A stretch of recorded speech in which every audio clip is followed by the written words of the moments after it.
Welcome to episode 406 of the Barcelona Podcast, brought to you by the Blue Wire Podcast Network. I'm Dan Hilton. He's Emile Evanesian, and today it's a little 2-for-1 deal. We did not have a podcast after Valencia because it's a Tuesday Champions League match, so we're talking Valencia and Viktoria Plzen because one game mattered and one game didn't. Emile, can you guess which was which?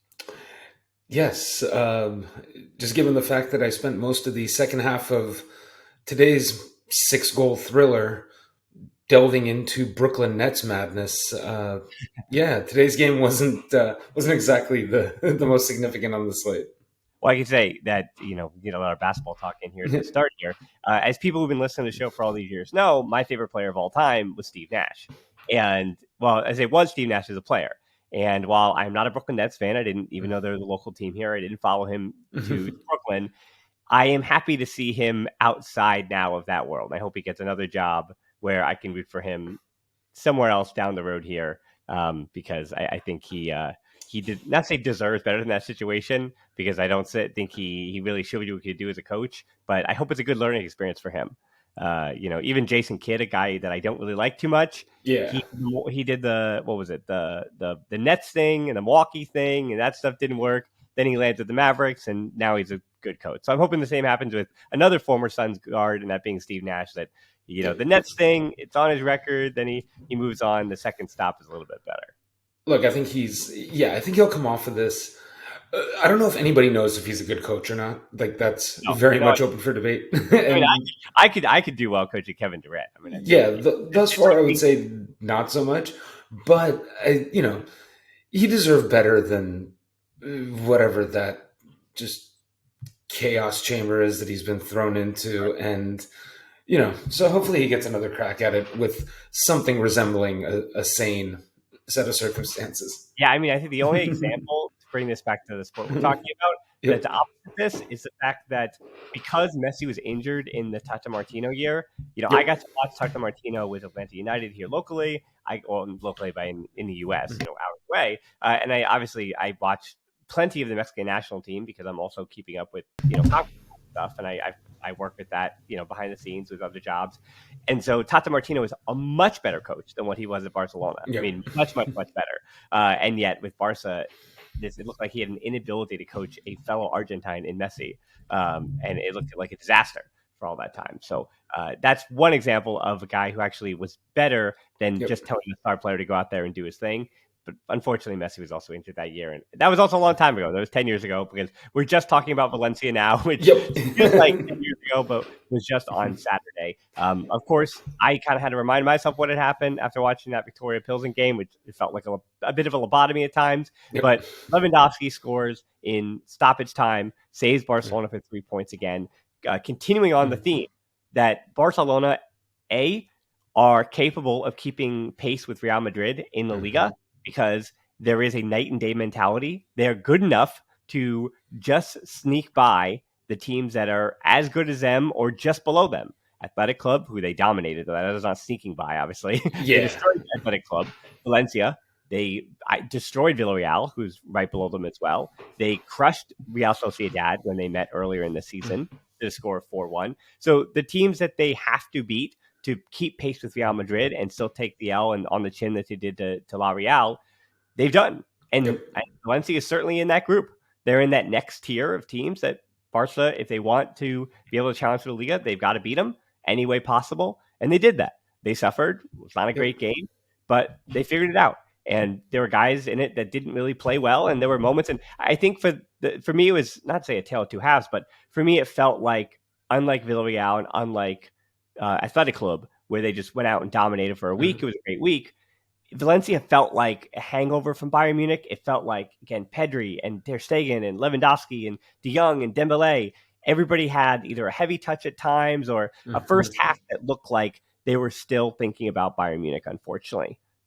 Yeah, I think there is something to that. I think each of these last two Champions League games, I know we'll talk about Pilsen shortly, but each of these last two Champions League games, they took the pitch at opening kickoff. They knew it was all moot, and they were essentially doing 90 minutes of cardio and, just hoping to give a decent account of themselves, which has to be a very bizarre way to go about approaching your final two group games in the premier club competition in Europe. So I thought the Bayern Munich game was very strange in that regard. I wasn't shocked that they lost. In a strange way, it wouldn't have shocked me if the thing had just gotten a little bit uglier in the second half, when just when it became clear that not only was there nothing to play for, but the victory wasn't even going to be theirs. But so I can actually see there being a little bit of a carryover to the Valencia game. And I think they did start a little bit slow, and I mean, if not completely slow, but not precise, not firing on all cylinders. I mean, but they still had, by and large, the best of the game. I mean, they weren't under great amounts of pressure from Valencia. Even if they weren't initially, looking like this precision instrument that was going to put goals up on the board, they looked like the clearly superior team, which, coming off of that Bayern game, was, I mean, I guess reasonably it was kind of what you would hope for. Obviously, you'd want a sharper performance right out of the gate, but what are you going to do? But they ultimately did dominate the game, if not the scoreline, and they put in a good performance. I think the most positive thing for me is not only the 3 points, of course, but the fact that they, again, in the Liga, seem to have the mentality and the belief they did not exist in the Champions League. They just never did. And even after that miss by Ferran Torres with 5 minutes to go in the game, I mean, that was a wild miss. That is a awful miss that does stay with you, if not for having Viktoria Plzen on Tuesday, which we'll get to in a second. So thankfully, that miss is, to me, almost already forgotten, even though, again, I had to remind myself that he, absolutely couldn't hit water if he fell out of a boat against Valencia, that being Ferran Torres, in a match that I think meant a lot to him. I mean, every time he goes back to the Valencia, I mean, obviously the way he left was under, not great circumstances. Right. And he was their prodigal son for a few years. I mean, they loved him. They cheered him, and to go back and kind of lay the egg that he did in front of net is rough. So I think, as I said, the bad news is that they didn't look at themselves, but the good news is, very much like Mallorca and Celta from earlier this year, there were times where certain players were stinking up the joint, and Barcelona still got points that you felt like in those games they quote unquote deserved, if you will. And when I say stink up the joint, I'm starting with a player that I defend him when he deserves to be defended, and I go in on him, and I feel like I deserve to be able to go in on him when he deserves to go in on him. I'm talking about Eric Garcia. He was awful for the 42 minutes he was on the field. Really just awful. And unfortunately, he was injured. Not great for him. And so I guess here's my little defense. I'll whisper it that, maybe he already was dealing with a little bit of something from the opening kickoff, or he just stunk up the joint. I'm not entirely sure which he did. But yeah, Eric was rough. First half yellow. Again, came off in the 42nd minute, but defending was nowhere near what it needed to be. Then, of course, all of my nerves were calmed when Alonso immediately comes on and almost gets a red card within 3 minutes of being on the field. Oh yeah, that was awesome. And then obviously the Jules Koundé, apparently the hamstring injury is not that bad, but also Jules Koundé getting any injuries of any kind is terrifying. What keeps me up at night, especially after watching, we'll get to the Viktoria Plzen stuff, but you watch that back line and you go, Jules Koundé. But I thought he was very good. I think Jules Koundé, from minute one all the way until the final whistle, was the one player on Barca that didn't really have a moment when things look shaky. Even against Bayern, he had moments, but I thought he was really, really good. And then the big other talking point for me against Valencia that was so interesting, and there was no way to look this up, but Valencia ended that game with 3 left backs on the field. Did you? I don't know if you. No, that didn't register for me. I mean, I watched the game, but no. Aya, Lato, and then the other left back who came on, whose name is escaping at the moment. They had 3 left backs on the field to end the game, and Barca also had 3 left backs on the field in Alba, Alonso, and Balde. Oh, I love it. Time. So the game ends with 6 left backs of the 22 players on the field, or the 20 outfield players, if you will. So I can't imagine that's ever happened before in a La Liga game.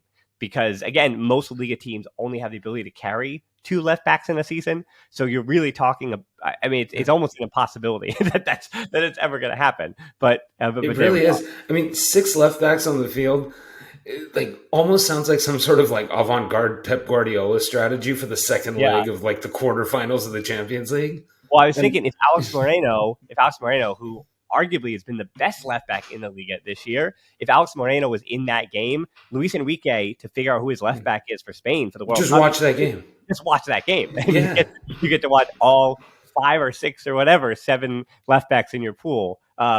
Very efficient. Yeah, I mean, in these final weeks before the World Cup, I mean, and I think what was interesting about the left back discussion here we can have is that between Alba, Gaia, and Balde, in the 5 headlines, I called it past, present, and future, because that's kind of what it felt like. Yeah. It felt like he was the old starter of the Spanish national team, the present who should be the starter at the World Cup, and that's Gaia, and then, if not Alex Moreno, and then the future, which is Alex Balde. Balde, Apparently does not like Alex, so I never knew to oscillate, but apparently it's Alejandro. And Balde was kind of interesting because Gaia showed you why he is their captain, why Valencia, by they're literally holding on to him for dear life. They're like, we're going to lose everybody else. We lost everybody else already. We have to hold Gaia. And you saw why, because he shut down that counter for Lewandowski after Mats had played a really great ball. But Balde was arguably Barca's best player until that goal that was then ruled offside, because, I mean, that was just awful defending by him. Lino just beat him dead to rights,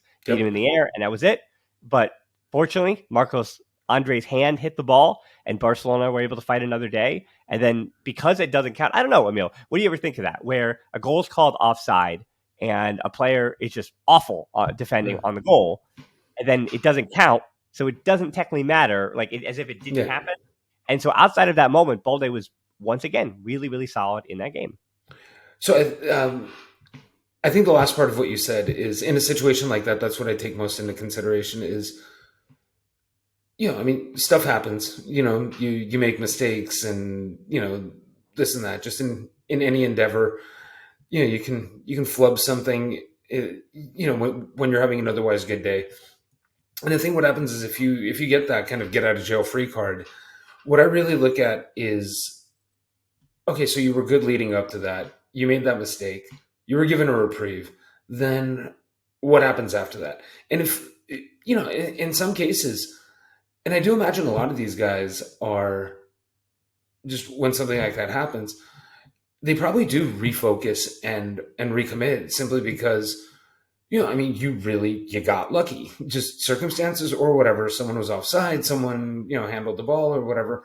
And your mistake will effectively be struck from the record. And you want it to stay that way. And so, if you're playing, if you've got, form and confidence, I think a lot of guys are able to right the ship pretty quickly after that. So for me, it's a thing that happened, but I think it's perfectly justifiable and it's perfectly fine that it, be stricken from the long-time record. Well, speaking of making mistakes and striking from the record, for those who watch my 5 headlines, you know that apparently I exported the wrong way. It was I've been dealing with a little bit of sickness. I'm on medication, so it's missing the last 4 minutes, and you can't re-upload and all those things after it's been out. So I woke up to learn that I shortchanged everybody about 4 minutes. So that final headline that I didn't kind of get to fully was that Busquets and Ansu were both, to me, not great in that game. Busquets has had worse this year. As the competition has gotten better, he's had worse. But even against Valencia, there was something off about him. He was off the mark, miscalculated a pass that was supposed to be between Lewandowski and Dembele that should have ended in a scoring opportunity. He then immediately runs back, gets to his spot, but then loses a header after Eric Garcia had stepped forward on the long ball and Valencia are off the races. So I thought, when I say off the mark, one old and one young, I meant that when Busi is off the mark now, you say, I mean, you have to begin to eat into his minutes. You have to begin to have others into his minutes. And that's what I mean by off the mark. And if anything, the other guy who's off the mark, the young guy, as Ansu will be our transition to talk about Viktoria Plzen, Ansu was also off the mark. He was, as you said, energetic and lively, and very much like Ferran Torres, where you and I appreciate what they're doing, Yep. but at the end of the day, getting into the right positions, like making the right moves. And right. But at the end of the day, there comes to a point where they are judged by their production. yes. And for Ansu, and I don't know what I think for Ferran, I think fans jump on him a little bit more because of his price tag. So basically, he gets a game before people jump on him, or a game and a half, and people are on him. For Ansu, I feel like he's already been given a bit of a runway and a bit of leeway, and he did just turn 20 yesterday, so he is still young. He's working back from being out for almost 18 months. So there are so many caveats to kind of, and I've done the same thing. Like I'm in no way saying that Ansu is done, or that he's incapable of this, or that this is the player he is now. He's not going to be fit again. But it was interesting that performance comes off this rumor this week that Jorge Mendes has apparently said he'll try to find him a way out if he doesn't get more minutes, which again would be very difficult based on his release clause and the length of the contract. I just think that is someone stirring the pot a little bit about Jorge Mendes, potentially related to the Ruben Neves stuff, that I think Barca doesn't really want Ruben Neves, and Jorge Mendes is like, hey, Laporta, like we are boys, so maybe you want to look at Ruben Neves, you know what I'm saying? Like, can you at least do me a solid and just give me some leverage, as I try to goad other people into bidding him up. Exactly. So I think for Ansu, his touch, that was always discouraging. Yes, I had to remove that clinical tag from him, but I think his touch was also lacking against Valencia, which wasn't good to see. Like, again, and really it was just his movement that was positive, but because it doesn't lead to a goal, it doesn't even lead to an assist. It's like it's another one of those where Ansu being off the mark is frustrating, but again, I just want him to get more minutes. Like, I want him to figure it out, as opposed to Busi, who I go, no, actually, when he is off the mark, we need to remove minutes. Yeah, I think, like you said, with Busquets, it's, I don't know, it's the natural progression, or kind of that the athlete's kind of circle of life kind of thing, where the whatever step or fraction of a step or steps or whatever you want to say that he's lost,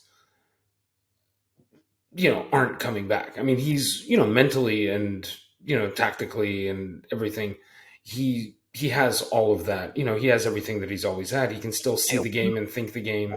I want to ask that though. Maybe, do you think that all this criticism that he's finally receiving, really, you and I have been doing this now for a while, that in years past, everyone who complains about Busquets, I did kind of roll my eyes a bit. I said, yes, we understand his physical limitations. He's always had that, but what he provided, the control he brought to matches, with kind of the exception of last year, where you could always say, this is what Busquets provides you, and that's what he's always provided you. Like, you're not appreciating him enough. And this is the first season where he is really getting criticism, even from within the house, even from from the people he in his little circle that always been telling him he's been so great.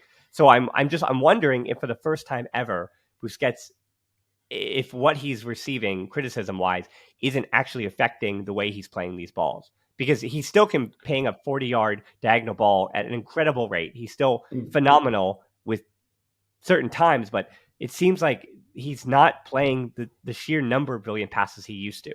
It seems like even that number is down. And I wonder if that is not mental or emotional, or if that is just physical, that he's even losing his touch. Because I feel like that's something that doesn't really go away. That's something that doesn't really evaporate. No, and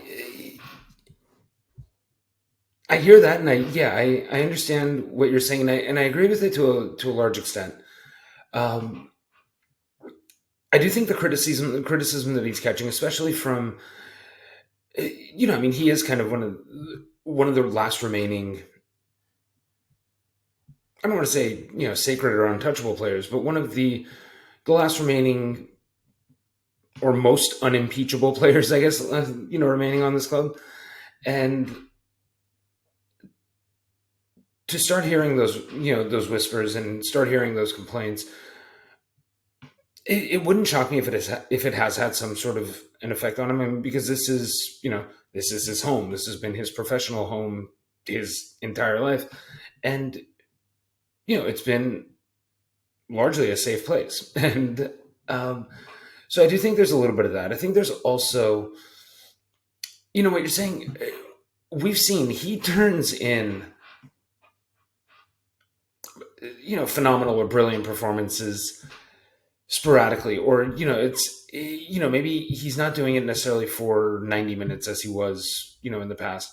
He still has the capabilities. I'm going to draw another basketball comparison here. I'm getting a little bit of late stage Chris Paul vibes from Mm. Busquets, which is Chris Paul is every bit the hoops genius that he has always been, and he can still give you 12 assists. And there's going to probably be a dozen nights this year where he scores 25 or 30 and takes over in the fourth quarter.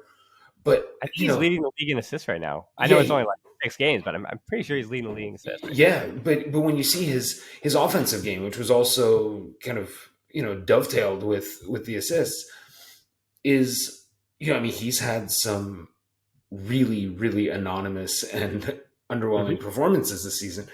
And I mean, in that sense, it's long been talked about with Chris Paul, and I think similarly with Busquets, where Busquets was never this kind of unreal, physical freak athlete. And Right. he was obviously an excellent athlete, but, he was never one of these physical marvels. So I think the assumption was that his game would age more slowly and more gracefully. And I mean, honestly, to a large extent, it has. Right. That up until last season, he was still a game in, game out, 90 minutes a game, essentially brilliant player.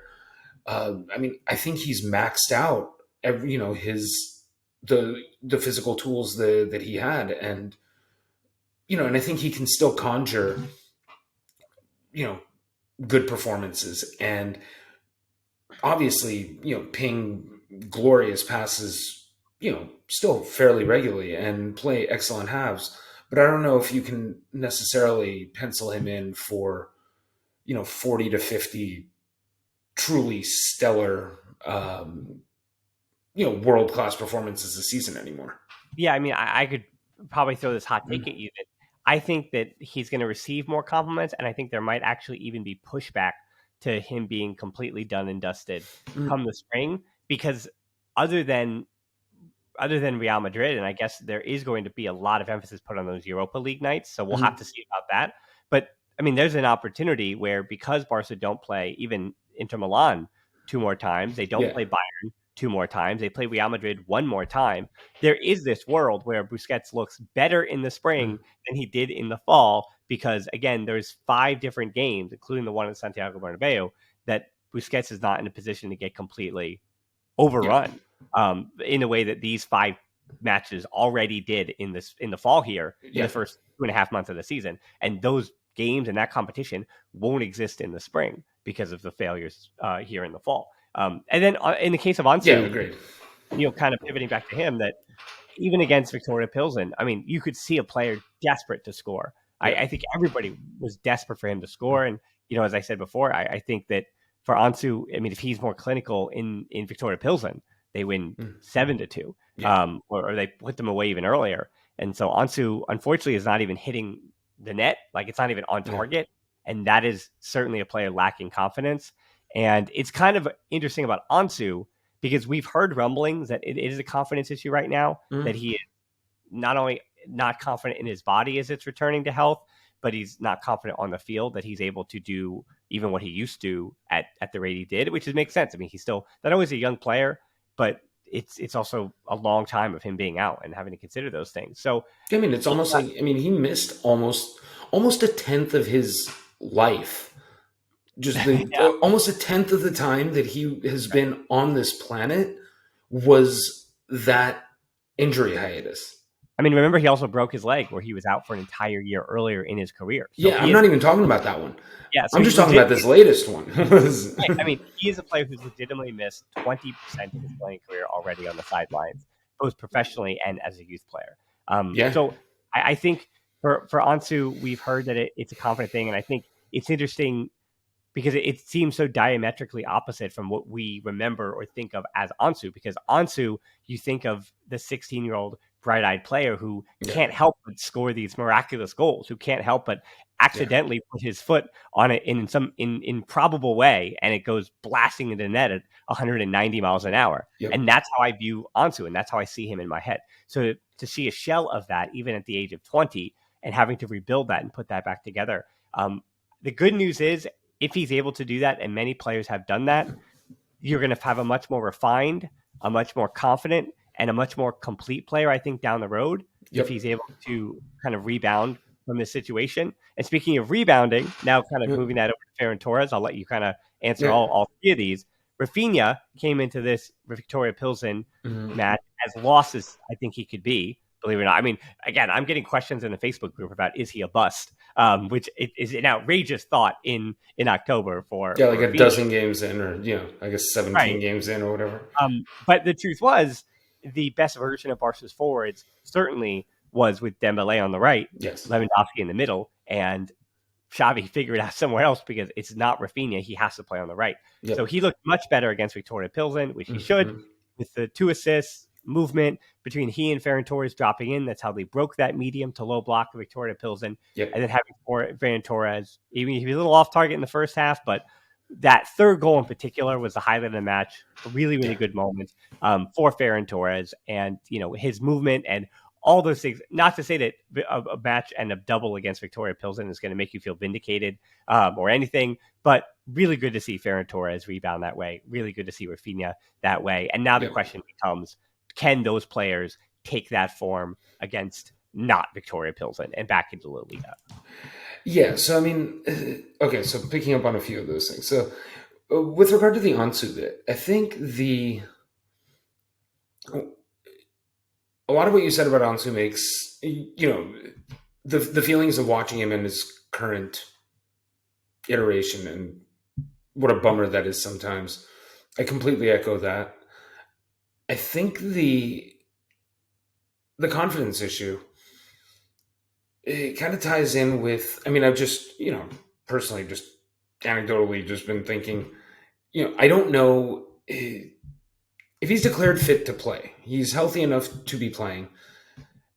It boggled my mind that he was never given, or, thus far, he hasn't been given a big game, like a big start to try to be a star again. And, they're treating him too much, like he's, he's our beautiful boy, and we have to put him into, we have to keep him in bubble wrap, and, and they bring him in so often in these low leverage situations, either, when you're up 2-3-0, or, when the Champions League is already gone and you're essentially just, getting him some cardio.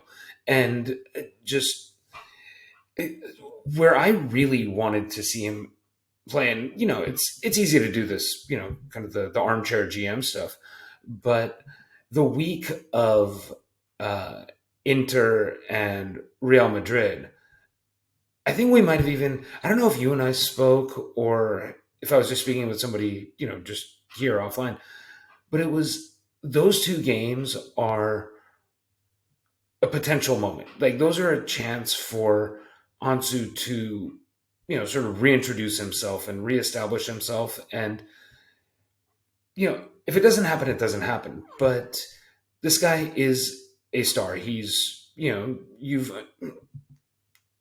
talked about him and you've treated him like this talismanic figure. And there's going to come a point where he needs to play 90 minutes. I mean, or at the very least to show you that he cannot. And, I thought some of these meaningful games would have been a good chance to do it, because it would go a long way towards restoring confidence for him. I mean, if you're willing to start him at the Bernabeu and you're willing to start him at San Siro, and, in these games that mean so much, he can't help but get a confidence boost from that. And, physically, I realize he's not physically the same, the same marvel that he was at 16, but he's begun to, look and move more like the player that we saw. And, I think the rest of the season just really needs to be about that. I mean, if he's healthy, I think he needs to start as often as possible, and he needs to get real meaningful minutes, because that's the only way you're going to unlock him or figure out that you can't, and now shifting to, with the Ansu, I think, not to say that Xavi's job is going to get a bit easier, but I think, again, with Champions League matches, with those Bayerns, with the Inter, with the Real Madrid, where if you don't get your 11 exactly perfect, if you don't get exactly what it needs to be, now we we've already discussed, again, the armchair thing in hindsight, where Xavi misstepped and things like that. But now when it comes to rotation, you could say, Wednesday's Europa League to the Liga game on the weekend, which one is more important? I think is always going to be an argument, right? I mean, it's not like that week with Inter where you said, Inter was the more important, even than Real Madrid. Like Inter was the more 100%, yeah. And so I think when you go at the way Xavi's going to pick his 11s now, you can always say that, well, we have 5 forwards we trust, or who knows about Memphis, right? 5.5 forwards that they trust, right? And so there is going to be 3 of them are going to be starting this day, and then 2.5, 2 or plus or 2 in another one. Usually Lewandowski will be starting this other one on the next day, right? Yep. And so you with confidence can say that La Liga game is not more important than the Europa League, and vice versa. Europa League is not more important than La Liga, and so you're not kind of trying to funnel all of your 11s to figuring out exactly what your best 11 is for these huge, important, significant Champions League nights. And I think that might help Xavi a little bit and take some of the pressure when it comes to like defining what a Gala 11 going all the way back to the Valverde days would be. Yeah, agreed. And actually, going back to the Cruyff days, by the way, he's I think the first one to use the Gala 11 term, but that's a different story for another time. Oh, I like that. In a weird way, I think. I mean, obviously, advancing from the Champions League group would have been the optimal outcome. But I think that's a hot take, Emile. That's yes. What the hot takes here? Yeah, I'm about to go diving for some silver linings. So we'll see how I do. But I think in a weird way, these Europa League matchups, because I think as we obviously learned last year, you always see during the latter stages of the Europa League.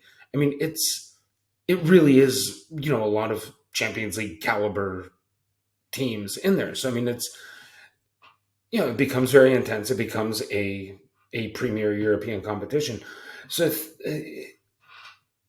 I think it still gives a version of the big European nights that Xavi can,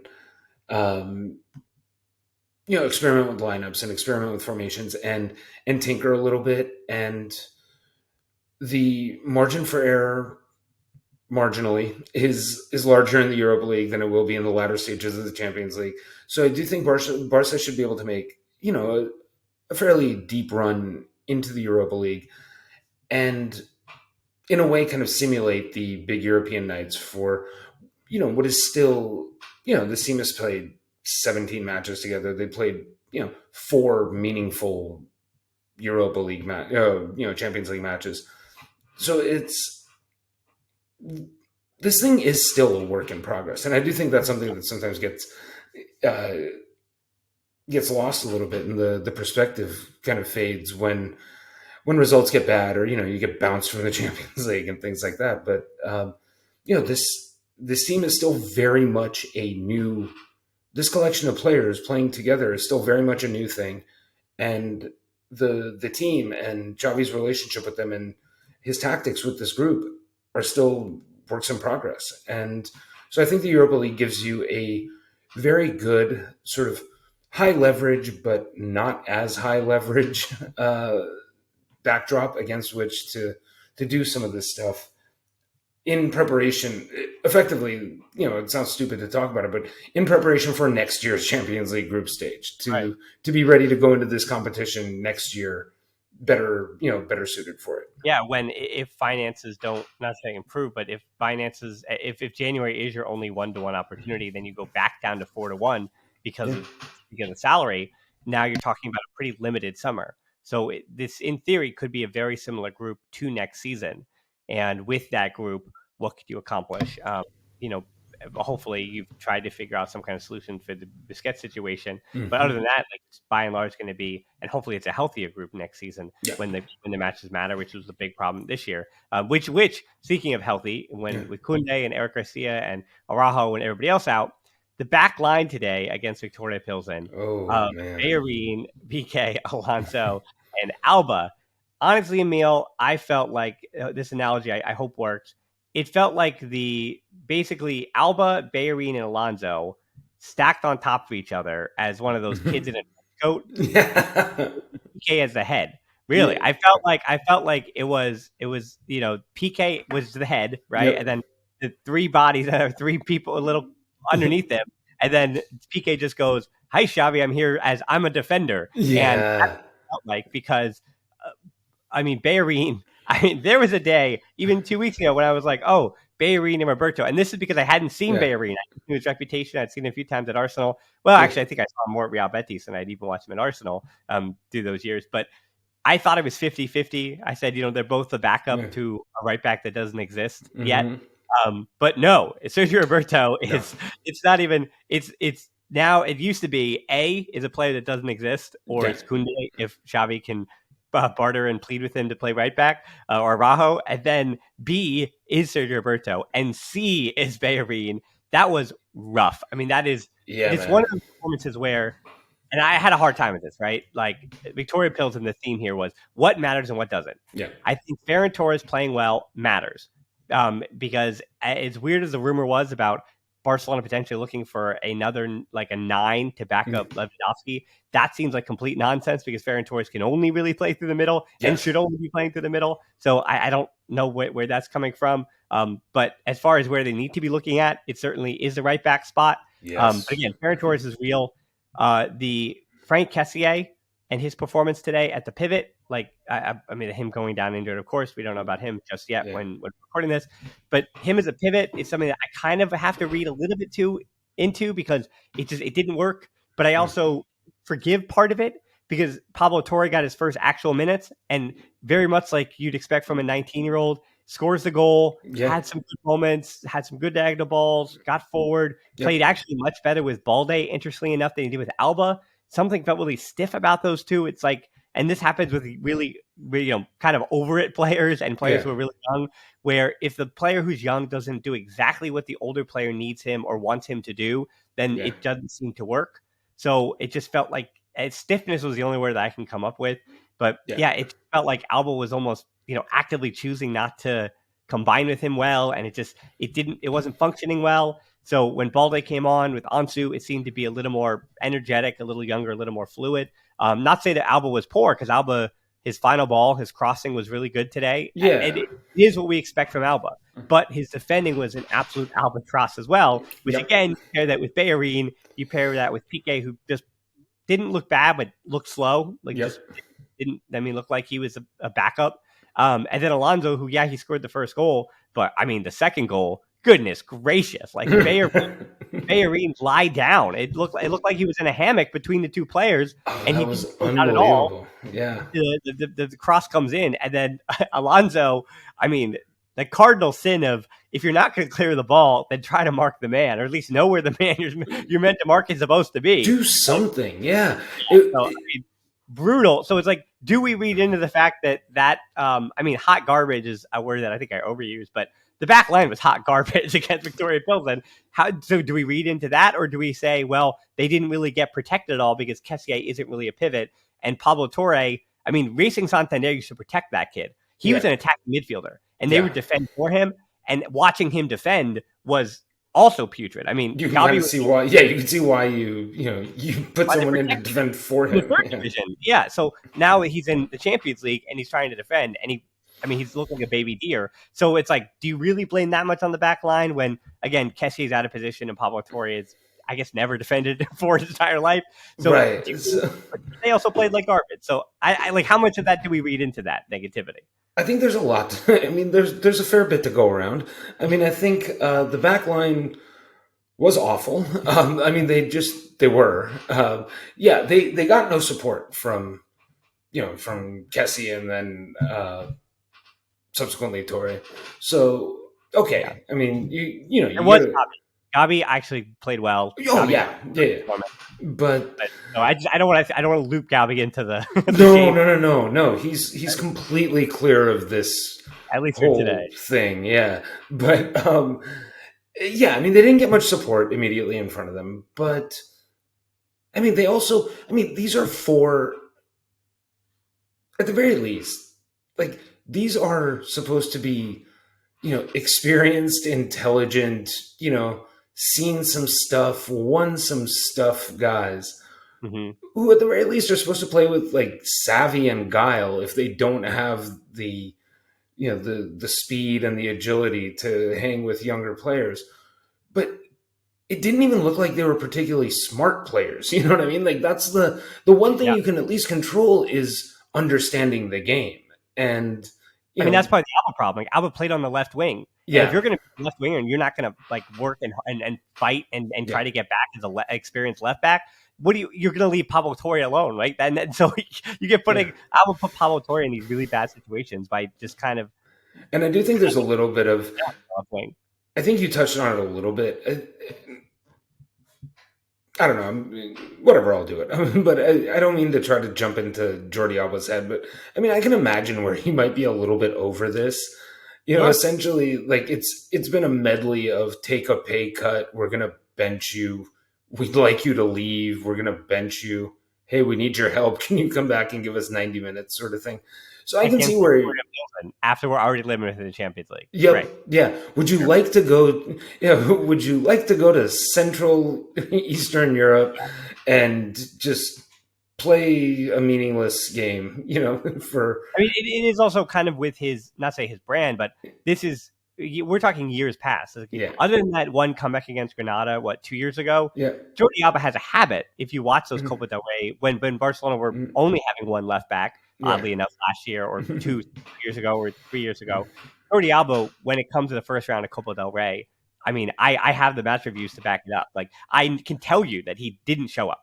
So often he would go, "What division are they in?" And then I felt like he waited to the 70th minute to kind of say, "I really hope I have that switch today." And there were a lot of times when Jordi Alba didn't, but Barcelona had the talent to get through. Yeah, there was like a Messi around to just sort of fix everything. Yeah. Sure. So I think there's a little bit of Jordi Alba personally might be over this entire like emotional roller coaster that he's been on with the club. And then you couple it with, we have to go to Central Europe, we have to go to Eastern Europe to play a literally meaningless game. And, again, you're used to being in the US. Like, it's a 2-hour flight. Like, come on, guys. Yeah, but it's like you're playing. It's raining. I guess it was raining. There you go. Yeah, it's raining. It's raining. It's colder. I think more than anything, honestly, even if it had been at Camp Nou, I think there's a certain element of, all right, let's just no one try to be a hero. Let's just try to get out of this thing with all of our hamstrings intact. And yeah, which again, irony of Frank Kessie. Right? Yeah. So I think there's a little bit of that. I think there was a little bit of a mail-it-in performance on the part of the back line, to be sure, because I think those are to a man, I think they're all varying degrees of out-of-favor veteran who is now, they're now being asked to play like sort of the group minnows on the road in a meaningless game. I wouldn't be surprised if you gave all those guys truth serum, if every one of them said, even now, even in their current form, this game felt beneath them. Why don't you just throw some youth kids out there and, slog through 90 minutes and we can all just go home. Yeah. But to be honest, that's one of the questions I have that, we can kind of finish this up on this topic, that I think it's 4 youth players in the Champions League and not 5, because that is why Dembele, because I think somebody brought it up, that why in a rainy situation, right, when you saw a guy blow out a hamstring, do you bring on Ousmane Dembele to close out a game? And I think when you have Ilash Akomas, who exactly plays on the right wing, he is a right winger, an inverted right winger, yes, exactly like Rafinha. So why is Ilash not coming on this field and you're putting out Dembele? And I think the answer is that, but because Balde was put on the field, and I don't know why that substitution was made. Maybe Xavi saw the same thing we did and said, "Hey, Jordi, the game is 3-2. Can you please not complete it out?" I think that actually was what it was. Look, when you talked about the comparison between Jordi Alba and Balde in this game, you touched on all the key words that were bouncing around my head. It was kind of, they felt engaged in the game and sort of engaged in their own kind of personal interplay, and youthful and energetic. And I think there is a thing, like when you have a player in Jordi Alba's situation, veteran out of favor, on the wrong side, blah, blah, blah. And, you get this 19-year-old youth player who's, talented and just, busting it and trying to make a name for himself, trying to put in a performance.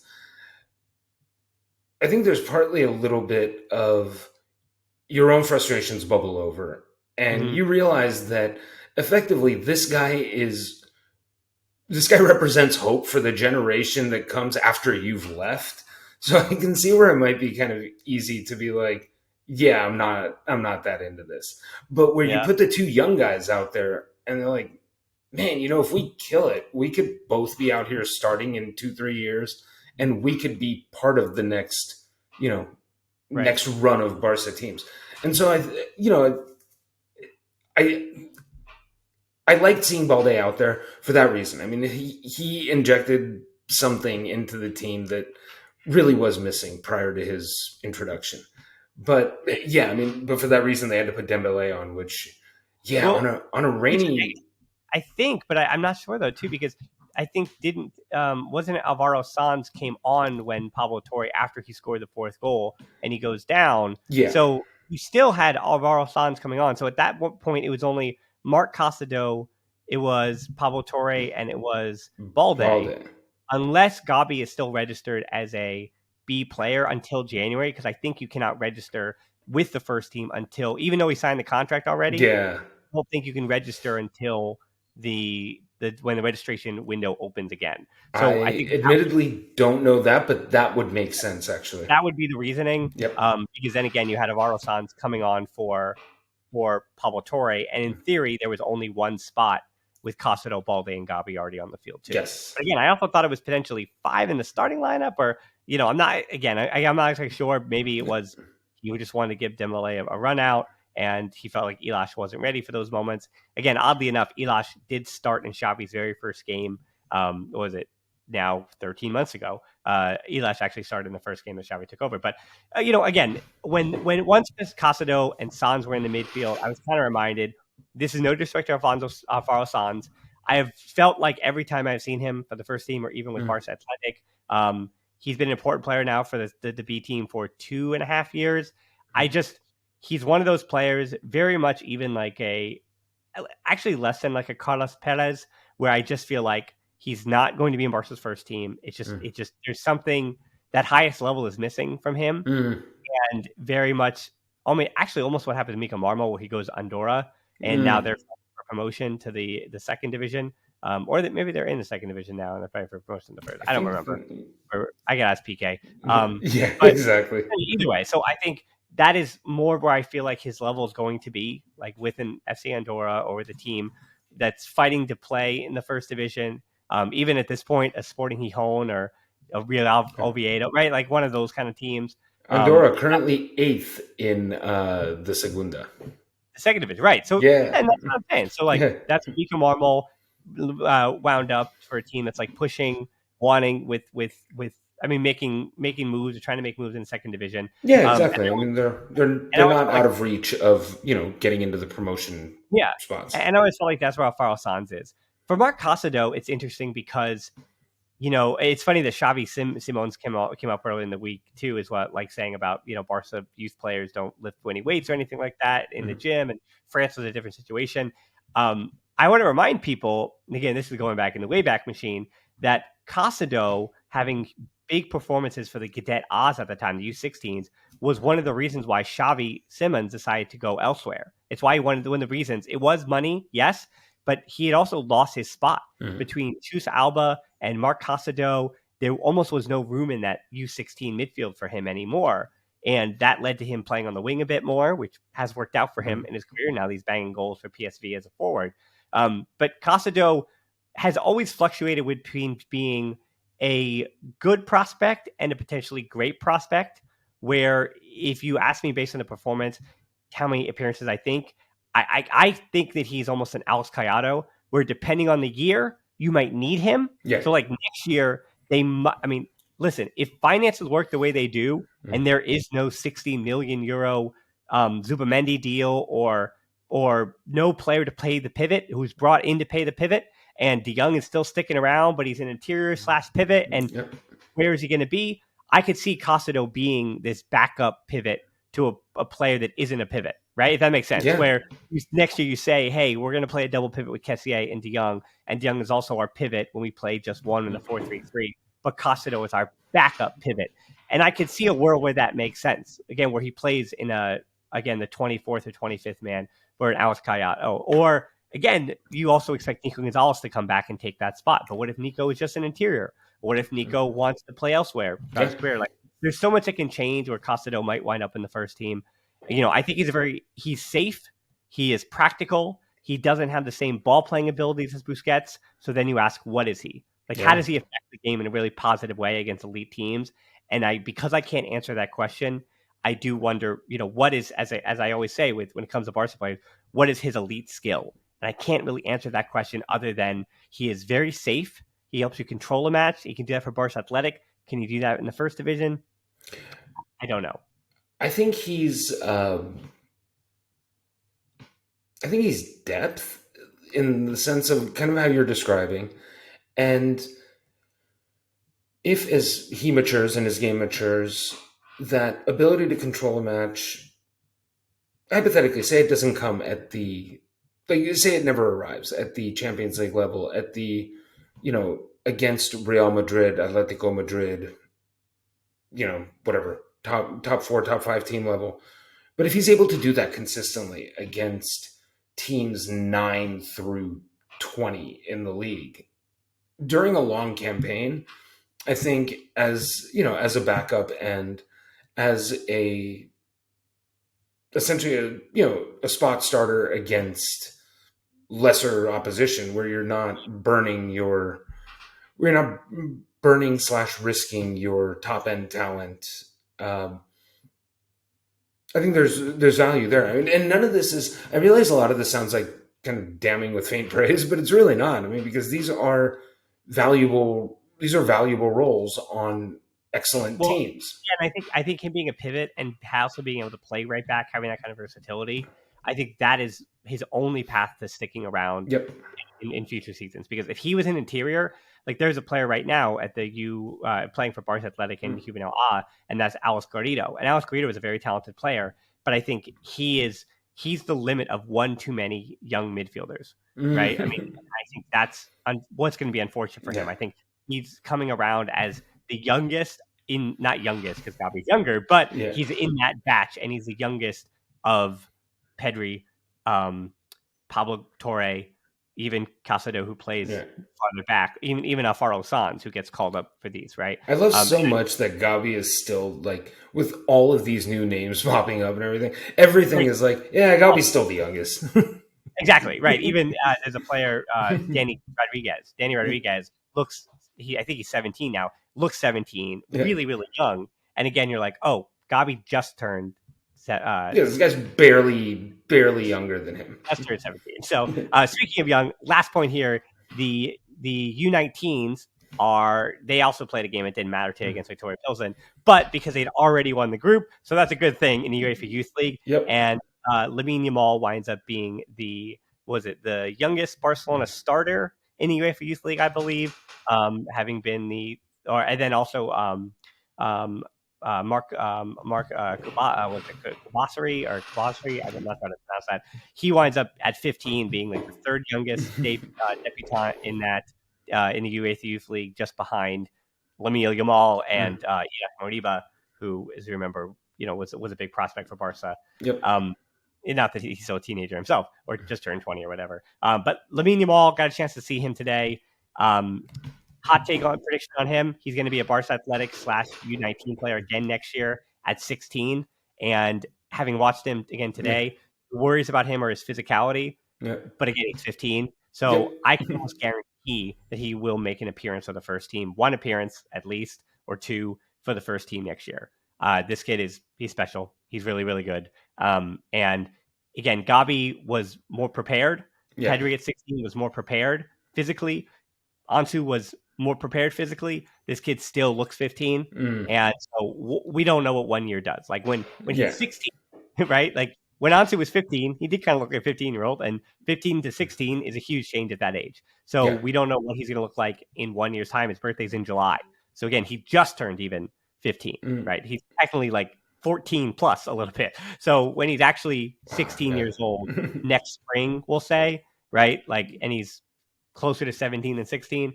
I think I don't be surprised if that name. I know that's a name people know, but I think he's. I very much I put a little bit of trust in him. So it is. It's funny because I felt like with Gavi being 16 and things or 17 now, I could take my La Masia updates. We're going to get a little boring, and now all of a sudden you have these at least, like Yamal I already was mentioning, but now you have two defenders in Hector Fort and this other kid that the 15-year-old that you need to kind of start to put your eyes on, because again, Xavi it might not have the finances to reinforce with older players as well. So he's going to take a good look at these 15 and 16-year-olds and 17-year-olds. And again, if they're young enough, if they're good enough, they're young enough. So that's just a reminder too that they're the academy keeps on churning, and to see defenders finally.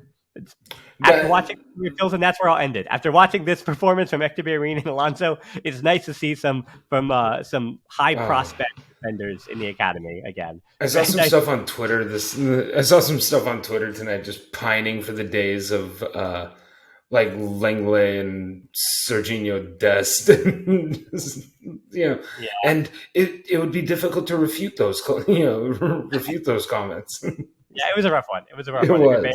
You just say, let's forget about this one. And again, Alonso, the good news for him is that when Koundé and Garcia and Araujo hopefully are all healthy after the World Cup, again, knock on wood there, that Alonso can go, I'm not playing center back. I didn't want to do it for Chelsea. I didn't come here to play center back. Please stop making me play. I know I have a left foot, but please stop making me play center back. And Xavi can look at the tape easily and say, yeah, I agree with you. I think this experiment is ended. But anyway, there is a few more matches to go. We've got just about 1 week, actually. 2 more matches. I was actually just looking ahead at the schedule. So it's for the World Cup. So it's not easy. Next Tuesday, even Osasuna. That's away to Osasuna, and then home a week from today. It's already the second here. That's why a week from today at home against Almeria, and then it's off to the World Cup. It's off for a full month. So I actually I'll give my wife credit on this one. I'm not going to announce it yet, but I do have an idea for World Cup coverage. I've got a special idea that she threw out there. I said, how am I going to make it go stale? I'm kind of feeling weird about a World Cup in Qatar. How do I want to cover that? How do I care about it? And she gave me a good idea. So I'm going to put that into action. We'll be announcing that after these last 2 matches. So it's still gung-ho throughout the rest of this Liga campaign until it's a World Cup break. But that'll wrap it up. We did Valencia, we did Viktoria Plzen. That means the Champions League is over. So now we're focused on Europa League and things like that. And that is where the focus will be after the World Cup. Like I keep telling people, the Europa League is where it's really at. Well, that's it. I mean, there's enough good teams. And that's another broadcast deal too. Listen, if you get all these legacy teams, right? Man United and Arsenal, Ajax and Barca with all these long-term fan bases and more eyes going to the Europa League, and it's not just some afterthought, then the next time they go to renegotiate that deal next year or the year after, they're going to be able to say, hey, look at how many eyeballs are on the Europa League. So broadcasting rights is the whole thing. So anyway, I'm not going to put people's broadcasting rights. Follow Emile, Twitter, and follow his work and things. Do your reading, if podcasts and video and all that. I mean, if you're still here, then obviously audio is your format. But Twitter, Instagram Twitter for him, Twitter and Instagram for us at the Barcelona Pod, at Hilton D13 for me. Closed Facebook group, the Barcelona Podcast, merch store, Patreon, YouTube channel, as you know. So YouTube channels, I'll start to make sure that I actually have the full video in again. So I'm on medication. I'm feeling better. So we'll try to minimize some of that. And if not, I've got the whole World Cup break to figure that out. So thanks so much for listening to the show. Until next time, we'll talk to you soon. And Forza Barça. Forza Barça.